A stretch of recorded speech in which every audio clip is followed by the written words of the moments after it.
You will hear a number of different recordings, and you will have to answer questions on what you hear. There will be time for you to read the instructions and questions, and you will have a chance to check your work. All the recordings will be played once only. The test is in 4 sections. At the end of the test, you will be given 10 minutes to transfer your answers to an answer sheet. Now turn to Section 1.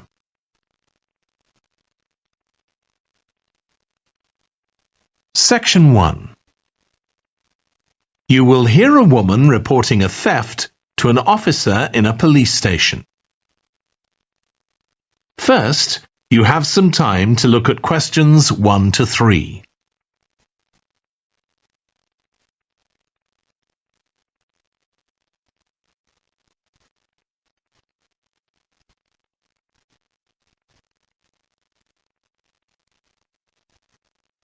You will see that there is an example that has been done for you.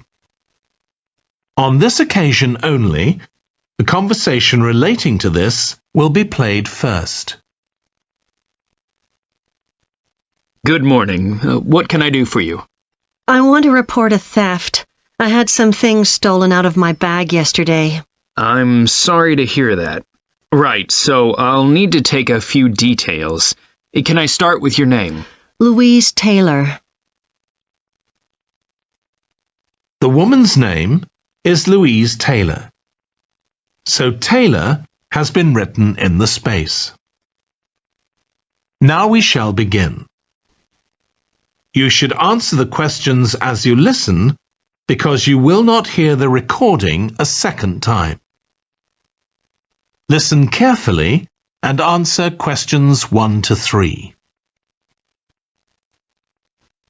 Good morning. What can I do for you? I want to report a theft. I had some things stolen out of my bag yesterday. I'm sorry to hear that. Right, so I'll need to take a few details. Can I start with your name? Louise Taylor. Okay, thank you. And are you resident in the UK? No, I'm actually Canadian, though my mother was British. And your date of birth? December 14th, 1977. So you're just visiting this country? That's right. I come over most summers on business. I'm an interior designer, and I come over to buy old furniture, antiques, you know? There are some really lovely things around here, but you need to get out to the small towns. I've had a really good trip this year, until this happened. Okay. So you've been here quite a while? Yes, I'm here for 2 months. I go back next week. So, may I ask where you're staying now?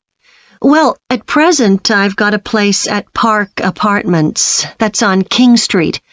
I was staying at the Riverside Apartments on the same street, but the apartment there was only available for 6 weeks, so I had to find another one. Okay.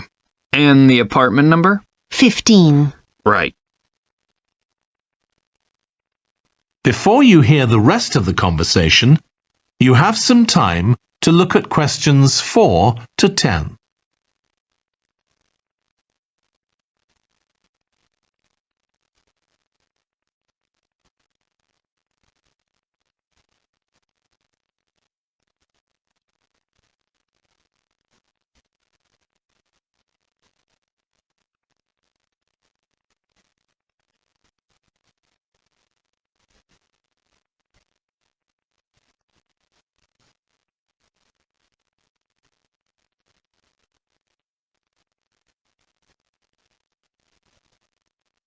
Now listen and answer questions 4 to 10. Now, I need to take some details of the theft.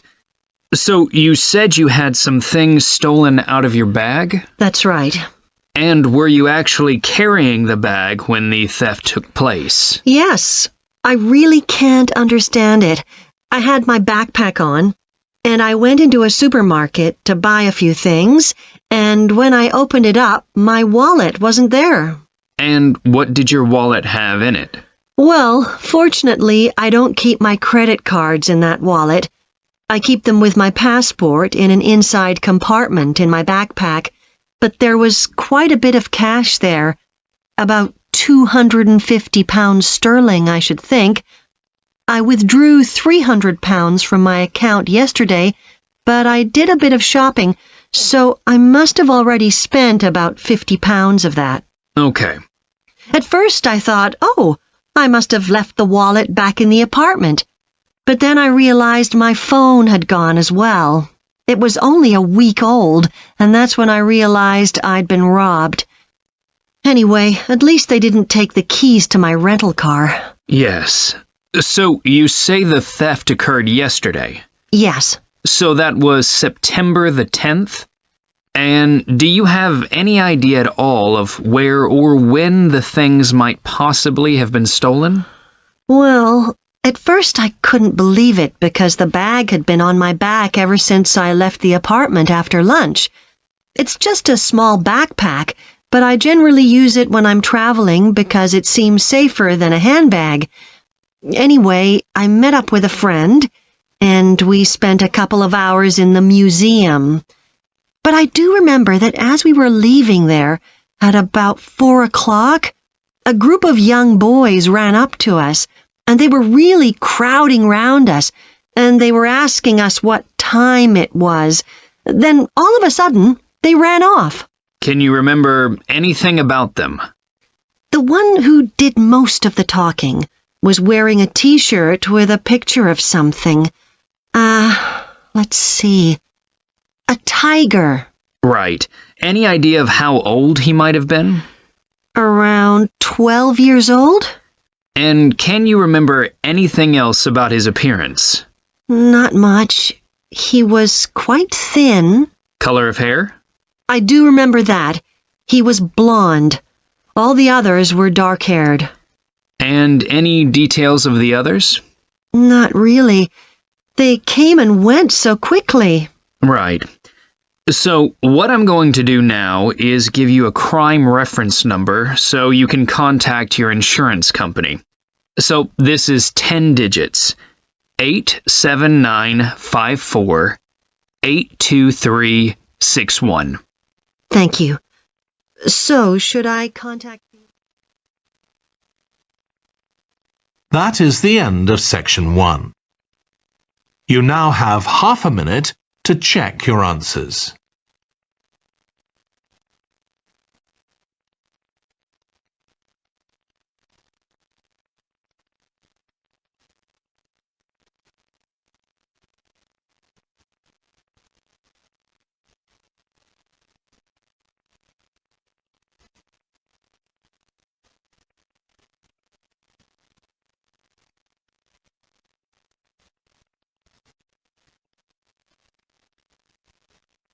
Now turn to section 2.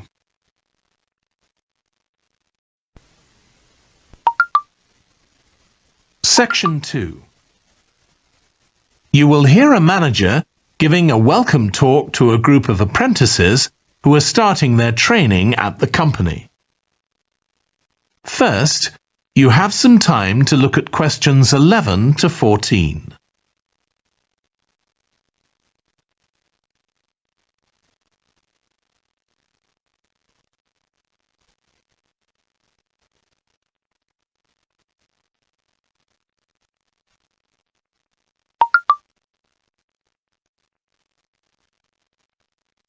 Now listen carefully and answer questions 11 to 14.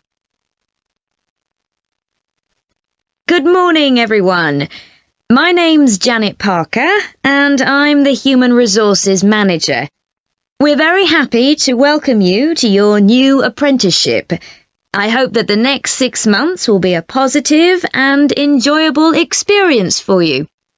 I'd like to start with some general advice about being an apprentice. Most of you have very little or no experience of working for a big organisation, and the first week or so may be quite challenging.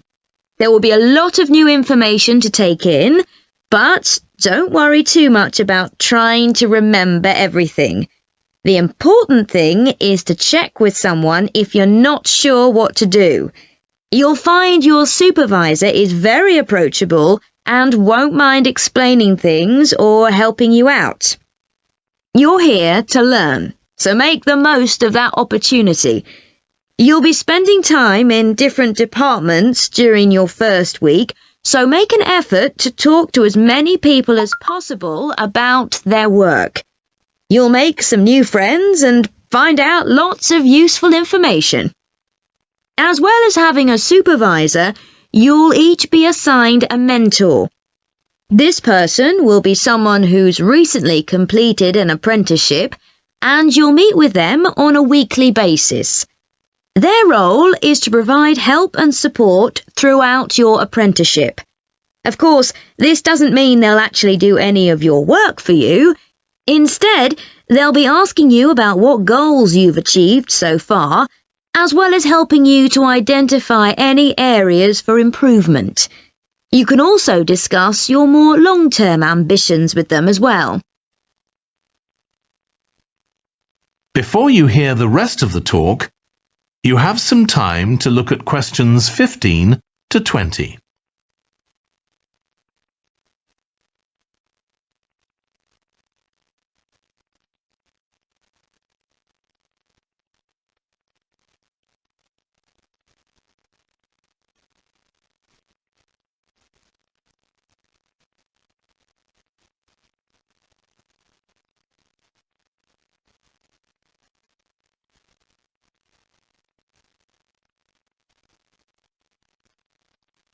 Now listen and answer questions 15 to 20.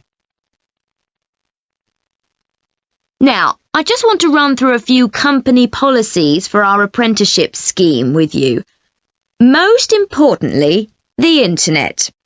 As part of your job, you'll be doing some research online, so obviously you'll have unlimited access for that. But please don't use it for personal use. You'll have your own phones for that. Some of you have already asked me about flexible working. After your probationary 3-month period, some of you will be eligible for this, but it will depend on which department you're in and what your personal circumstances are, so please don't assume you'll automatically be permitted to do this. I want to make sure there's no confusion about our holiday policy. Apart from any statutory public holidays, we ask that you don't book any holidays until after your 6-month apprenticeship has finished. Time off should only be taken if you are unwell. Please speak to your supervisor if this is going to be a problem. You'll be expected to work a 40-hour week, but there may be opportunities to do overtime during busy periods. Although you're not required to do this, it can be a valuable experience, so we advise you to take it up if possible. Obviously, we understand that people do have commitments outside work, so don't worry if there are times when you are unavailable. As you know, we don't have a formal dress code here. You may wear casual clothes as long as they're practical. And the only restriction for shoes we have is on high heels for health and safety reasons. Comfortable shoes like trainers are preferable. There's a heavily subsidised canteen on site where you can get hot meals or salads cheaply. Snacks and drinks are also provided, so we've decided to introduce a no-packed lunch policy. This is partly to encourage healthy eating at work, and partly to stop people from eating at their workstation, which is unhygienic. Okay, moving on to... That is the end of section 2. You now have half a minute to check your answers.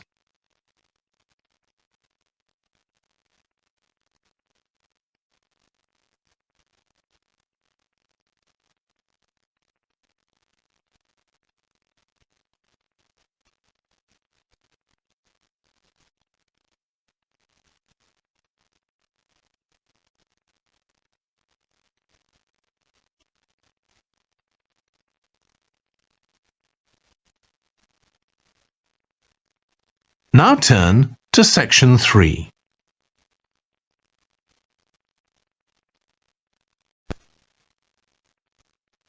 Section 3. You will hear two urban planning students, called Carla and Rob, discussing their presentation on cities built by the sea, following instructions from their tutor. First, you have some time to look at questions 21 to 25.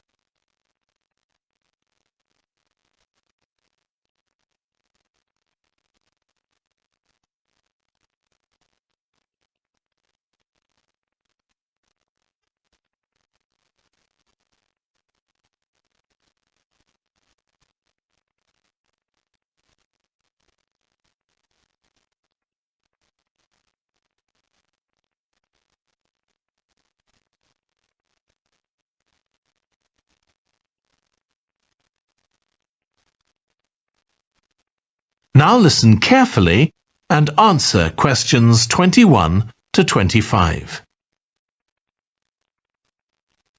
Okay, so what I'd like you to do now is to talk to your partner about your presentations on urban planning. You should have done most of the reading now, so I'd like you to share your ideas and talk about the structure of your presentation and what you need to do next. OK, Rob, I'm glad we chose quite a specific topic, cities built next to the sea. It made it much easier to find relevant information. Yeah, and cities are growing so quickly. I mean, we know that more than half the world's population lives in cities now. Yeah, though that's all cities, not just ones on the coast. But most of the biggest cities are actually built by the sea. I'd not realised that before. Nor me. And what's more, a lot of them are built at places where rivers come out into the sea, but apparently this can be a problem. Why?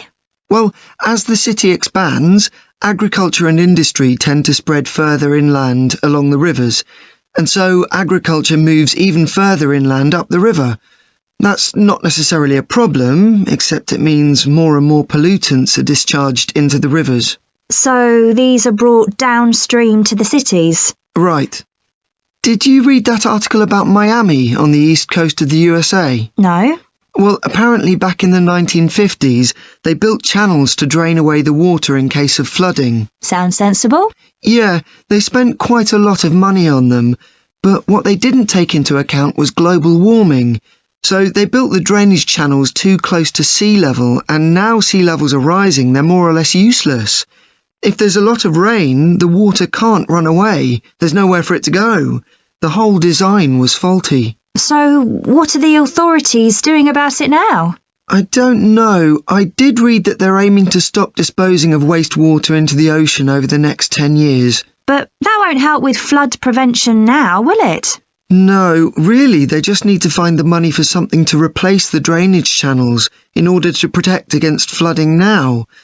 But in the long term, they need to consider the whole ecosystem. Right. Really, though, coastal cities can't deal with their problems on their own, can they? I mean, they've got to start acting together at an international level instead of just doing their own thing. Absolutely. The thing is, everyone knows what the problems are, and environmentalists have a pretty good idea of what we should be doing about them, so they should be able to work together to some extent. But it's going to be a long time before countries come to a decision on what principles they're prepared to abide by. Yeah, if they ever do. Before you hear the rest of the discussion, you have some time to look at questions 26 to 30.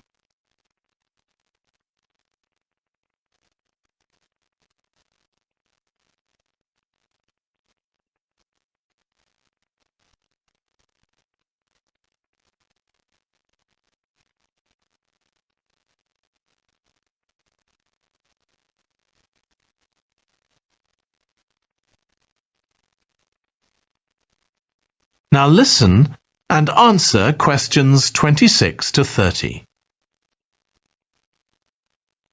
So, I think we've probably got enough for our presentation. It's only 15 minutes. OK, so I suppose we'll begin with some general historical background about why coastal cities were established.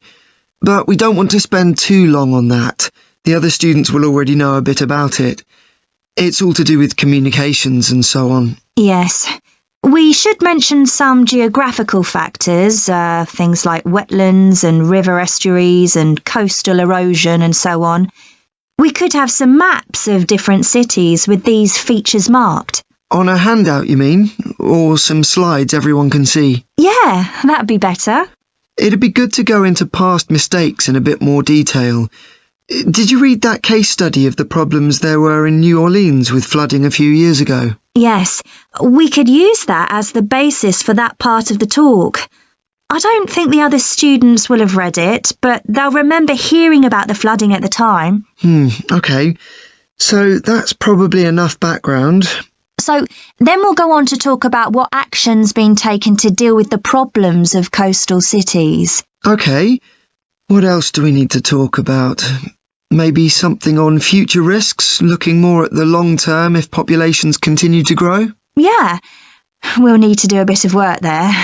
I haven't got much information. Have you? No, we'll need to look at some websites. Shouldn't take too long. Okay. And I think we should end by talking about international implications. Maybe we could ask people in the audience. We've got people from quite a lot of different places. That'd be interesting if we have time, yes. So now, shall we go on? That is the end of section 3. You now have half a minute to check your answers.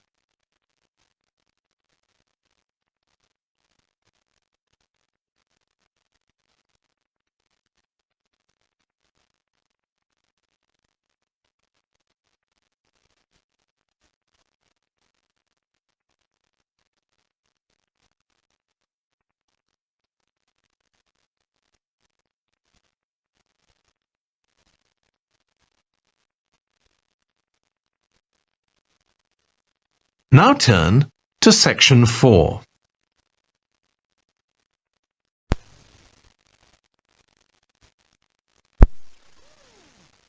You will hear part of a lecture on renewable energy that uses the power of the sea.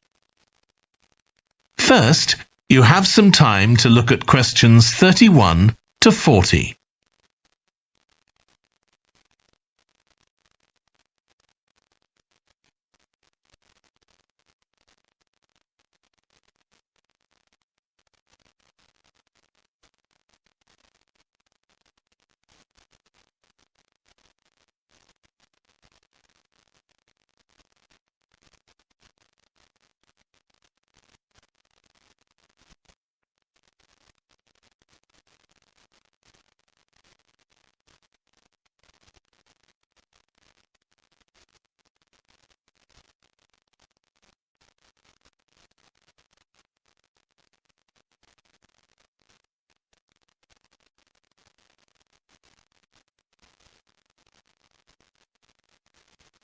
Now listen carefully and answer questions 31 to 40. Producing enough energy to meet our needs has become a serious problem. Demand is rising rapidly because of the world's increasing population and expanding industry. Burning fossil fuels like gas, coal and oil seriously damages the environment, and they'll eventually run out. For a number of years now, scientists have been working out how we can derive energy from renewable sources, such as the sun and wind, without causing pollution. Today, I'll outline marine renewable energy, also called ocean energy, which harnesses the movement of the oceans. Marine renewable energy can be divided into 3 main categories: wave energy, tidal energy, and ocean thermal energy conversion. And I'll say a few words about each one. First, wave energy. Numerous devices have been invented to harvest wave energy, with names such as Wave Dragon, the Penguin, and Mighty Whale. And research is going on to try and come up with a really efficient method. This form of energy has plenty of potential, as the source is constant, and there's no danger of waves coming to a standstill. Electricity can be generated using onshore systems, using a reservoir, or offshore systems. But the problem with ocean waves is that they're erratic, with the wind making them travel in every direction. This adds to the difficulty of creating efficient technology.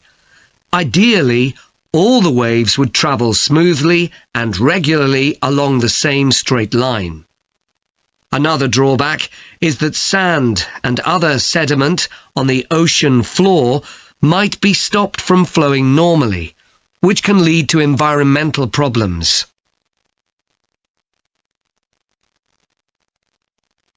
The second category of marine energy that I'll mention is tidal energy.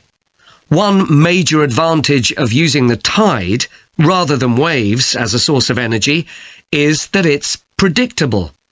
We know the exact times of high and low tides for years to come. For tidal energy to be effective, the difference between high and low tides needs to be at least 5 meters. And this occurs naturally in only about 40 places on Earth. But the right conditions can be created by constructing a tidal lagoon, an area of seawater separated from the sea. One current plan is to create a tidal lagoon on the coast of Wales. This will be an area of water within a bay at Swansea, sheltered by a U-shaped breakwater, or dam, built out from the coast. The breakwater will contain 16 hydro turbines, and as the tide rises, water rushes through the breakwater, activating the turbines, which turn a generator to produce electricity. Then, for 3 hours as the tide goes out, the water is held back within the breakwater, increasing the difference in water level until it's several meters higher within the lagoon than in the open sea. Then, in order to release the stored water, gates in the breakwater are opened. It pours powerfully out of the lagoon, driving the turbines in the breakwater in the opposite direction and again generating thousands of megawatts of electricity. As there are 2 high tides a day, this lagoon scheme would generate electricity 4 times a day, every day, for a total of around 14 hours in every 24, and enough electricity for over 150,000 homes. This system has quite a lot in its favour. Unlike solar and wind energy, it doesn't depend on the weather. The turbines are operated without the need for fuel, so it doesn't create any greenhouse gas emissions, and very little maintenance is needed. It's estimated that electricity generated in this way will be relatively cheap, and that manufacturing the components would create more than 2,000 jobs, a big boost to the local economy. On the other hand, there are fears that lagoons might harm both fish and birds, for example by disturbing migration patterns and causing a build-up of silt, affecting local ecosystems. There are other forms of tidal energy, but I'll go on to the third category of marine energy, ocean thermal energy conversion. This depends on there being a big difference in temperature between surface water and the water a couple of kilometres below the surface, and this occurs in tropical coastal areas. The idea is to bring cold water up to the surface using a submerged pipe. The concept dates back to 1881, when... That is the end of section 4. You now have half a minute to check your answers.